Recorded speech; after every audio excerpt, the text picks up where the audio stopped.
Yes po, actually, expected ko na din naman po yan. So dito nga po guys sa live ni Papa Joms kung saan nga po ay may pumasok na bashers. Kung ayaw niya kay Kalingap Jomar, bakit nanonood siya? No, bakit nagko-comment siya? Parang sinasayang niya lang yung oras niya dito kay Papa Joms.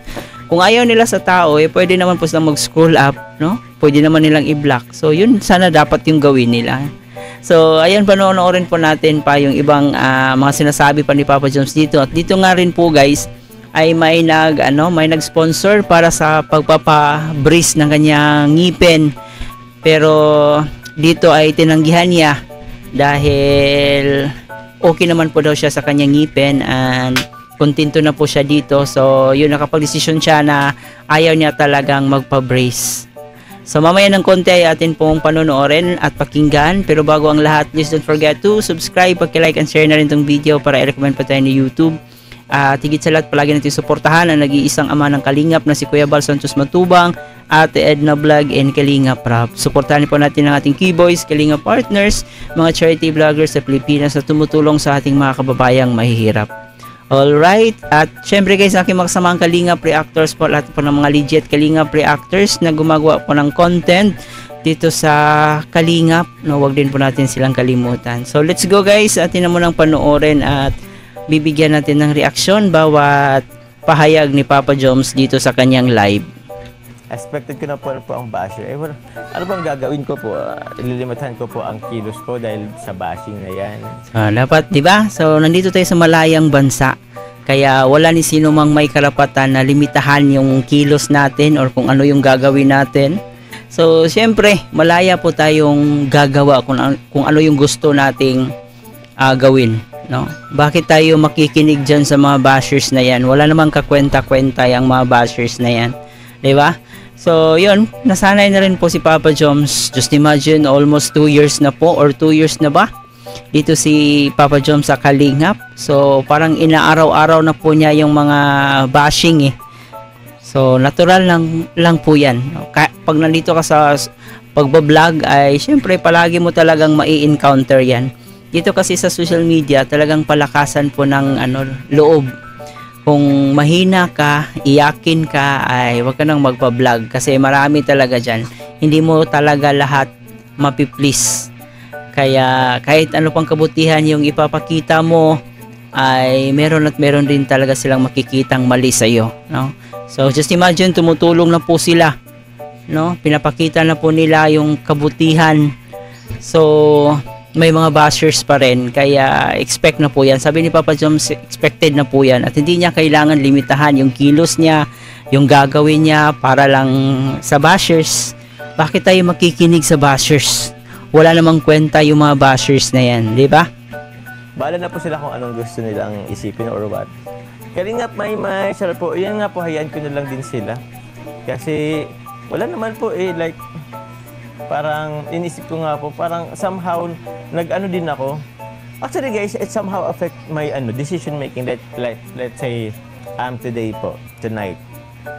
Gusto ko mag-live kasi syempre gusto ko magkamustahan tayo. But I mean, may mga basher dyan na isipin nila na kung ano-ano, ganyan-ganyan. So yun, minsan nakaka-apekto rin po yung bashers, no? Parang nakaka-apekto siya sa mental health, ganun. Kaya dito talaga sa social media, palakasan ng loob eh. So yun, tulad ng sinabi ni Papa Joms, nakaka-apekto siya sa mga gusto sana niyang gawin. So gusto sana niyang mag-live pero parang pumasok sa isip niya, wag na lang muna kasi nandito yung mga bashers. So talagang malaki rin po yung epekto. Pero kung tutuusin ay wala naman po talagang kwenta yung mga bashers. Kung hindi mo lang sila papatulan, siguro mapapagod din naman yan kakabas sa'yo. So instead na bigyan mo ng oras, ay i-block mo na lang. Huwag mo na lang basahin yung mga comment kasi mas matitrigger ka sa mga comment nila. Lalong-lalo na pag below the belt, lalong-lalo na pag physical na ang pinag-uusapan at especially pag nadadamay na yung mga pamilya mo. Pero dahil pumasok ka dito sa social media, sa pagbablog, ay dapat kinakain mo talaga yung mga pangbabash. Ganon ang labanan dito guys. Hindi ka pwedeng palamya-lamya dito. Hindi ka pwedeng mahina kasi marami talaga ang kukutsa sa'yo. no? So, kung di nila kayang pantayan yung galing mo dahil isa kang mabuting tao, ay yung physical na anyo mo naman yung titirahin nila. So, ganun talaga dito sa social media. Kaya wala kang lusot kahit gaano kapakabait. So, wala naman akong ginagawang masama. So, sabi ko, ba't naman ako magpapapigil mag-live? So, yun lang naman po. And I'm kinda expecting na din naman po. Bahala na sila kung anong isipin po nila. Tita Juliet po from Anonymous. Lagi niya man po yan ginagawa. So, Ayan. Madalas may mga nagpo-post ng mga fake news dyan sa Jomcar 80, no? Nagtatago sila sa Anonymous, no? Kaya malakas yung loob nila kasi hindi natin sila makilala kung sino-sino sila.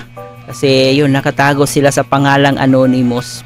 Pero yung mga ganyan, kakarmahin din yan, no? So, hintayin natin yung karma. Sila lang din makakaalam. So, may time para dyan. Sabi nga nila, may karma talagang darating dyan sa mga taong gumagawa ng hindi maganda sa kanilang kapwa. bala man siya. Gusto mo rin kasi ikaw ang nasanay. Dami mong dahilan. Ewan ko si Ma'am Priscilla. Isasabihin, guys. Ayun si Ma'am Priscilla, guys, isa yan sa mga bashers ni Papa Joms. Itong si Ma'am Priscilla, parang sa pangalan pa lang niya, mukhang matanda na eh. Yung matandang walang pinagkatandaan. Usually mga bashers ni Papa Joms, medyo may edad na rin. No? Ewan ko ba? Ano kayang ginagawa ni Papa Jom sa kanila? Bakit galit na galit sila dito? Bakit palagi silang nangingialam? Oh, wala naman silang ambag. Okay sana guys kung may ambag ka sa isang tao. Syempre, may karapatan ka. Kahit konti, may karapatan kang pumuna. Pero kung wala ka namang ambag, hindi ka nagbibigay ng tulong. So, bakit ibubuka pa natin yung baba natin, yung bunganga natin kung wala tayong naitulong sa isang tao? Kaya ganyan si Ma'am Priscilla. Sana'y naging masaya yung buhay niya. Guys, kasi ito. Meron po kasi sa brace. May gusto pong mag-pledge, nag-pledge po. So, ganun kamahal si Papa Joms ng kanyang mga sponsor, no? May nag-pledge umano na ipa-brace yung ngipin niya. And nakikita ko naman po sa ngipin niya, parang okay lang naman siguro. Yung upper teeth niya, parang hindi naman siya kailangan i-brace. Yung siguro yung baba lang. Pero yun, decision pa rin naman ni Papa Joms kung gusto niyang magpa-brace or hindi, di ba? Sponsor po. Actually guys, ano bang sabi ko? Thank you very much ako sa kanila, syempre.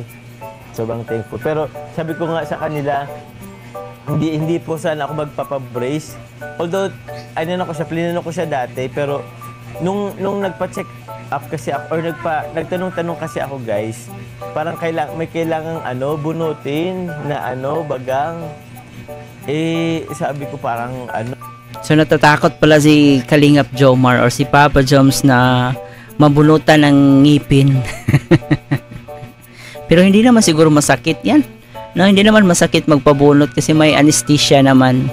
Mas masakit pa nga pag na nasira yung ngipin mo, nabulok yung ngipin mo kumpara sa magpapabunot ka. Siguro masakit siya at first pag paglagay ng anesthesia, masakit siya sa part na yan, sa time na yan. Pero pag tumalab na yung anesthesia, mawawala rin naman yung sakit. Tawag niyan, parang masakit. Pero alam ko naman kasi pag nagbabunot naman is siyempre may anesthesia naman po So hindi naman yan masakit or lang, pero kinakabahan lang din naman ako. Pero since meron pong po ng pa-braces, sabi ko salamat na din po. Thank you very much po. Yung tipong final decision ko na talaga na di ako magpapa-braces kasi okay naman ako sa Actually okay naman po yung upper smile ko. Oh, ayan guys, maganda naman yung smile ni Papa Joms. Hindi na niya kailangan magpa-brace. 'Di ba? At saka masakit din magpa-brace eh. Diyan sa baba. Pero 'yun. Pero naman salamat po muli sa po. At yun na nga po guys, no, usapang bashers dito, grabe, hindi talaga mawawala guys. Isa na po yan si Ma'am Priscilla. Si Priscilla. Ewan ko ba dito sa mga ibang lola, tita natin, no? Bakit galit na galit sila dito kay Kalingap Jomar? Wala naman pong ginagawa yung tao sa kanila. Nakakadismaya lang na kahit ano pang kabutihan yung pinapakita mo, may mga tao pa rin na ayaw talaga sa iyo. So, yun na nga ay tinanggihan rin ni Papa Joms yung mag-sponsor sana sa kanyang pa-breeze, no? So, sayang, pero yun, buo na po yung desisyon ni Kalingap Jomar na ayaw niyang magpa-breeze. Sa kanya pa rin naman yung desisyon, wala naman po tayong magagawa. And isa sa maganda dito kay Kalingap Jomar ay hindi niya pinagsamantalahan yung mga tulong, yung mga sponsors niya, no? Sa kanyang pansariling kagustuhan. Hindi siya mapagsamantalang tao. So I hope guys nag-enjoy kayo ito sa ating reaction video, and yun po ayon po sa ating nakita or nalaman na gagawin na po daw ang part 95 ng Jomcar, pero hindi pa po alam kung kailan ito ipapalabas. And yun siguro i-timing po nila yan pag walang pasok si Carla, kasi alam nyo na po sobrang busy po ni Carla sa kanyang pag-aaral. Okay lang si Papa Joms kasi pwede naman niyang i-adjust yung schedule niya. Pero si Carla ay syempre priority talaga ang pag-aaral. Kaya abang-abang na lang po tayo guys kung kailan yung part 95. I hope nag-enjoy kayo. Please don't forget to comment kung ano yung opinion nyo patungkol dito sa mga bashers na to. So kailangan na rin ba nating isako itong mga bashers na to para matauhan? Comment down below guys. At huwag kalimutan mag-like and share nitong video para i-recommend pa tayo ni YouTube. Ito po yung host na si Chloe TV. Marami pong salamat.